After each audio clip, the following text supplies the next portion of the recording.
Je vois qu'il est très confortable de se cacher derrière l'épouvantail de la privatisation pour éviter finalement de vous remettre en question. À vous écouter, les difficultés rencontrées aujourd'hui par les usagers du bus seraient une conséquence directe de l'ouverture à la concurrence. Ce n'est pas le cas. Vous parlez de la grande couronne où les difficultés seraient les plus importantes en raison de la mise en concurrence. Ça n'est pas le cas. Les difficultés sont d'abord à Paris. Et depuis des années, à Paris, la vitesse moyenne des bus ne cesse de diminuer. C'est un fait que le maire Emmanuel Grégoire a lui-même reconnu.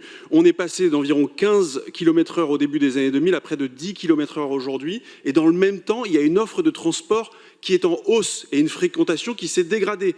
Aujourd'hui, la fréquentation des bus partout en Île-de-France est revenue à des niveaux équivalents à ceux de l'avant-Covid, partout, sauf à Paris. Donc la question, elle est simple. Pourquoi les Parisiennes et les Parisiens désertent-ils le bus? Et la réponse, désolé de vous le dire, mais tient sans doute moins au statut de l'opérateur qu'aux conditions de circulation à Paris, des travaux permanents, des aménagements successifs, des suppressions de voies de circulation sur des axes majeurs, la complexification de nombreux carrefours.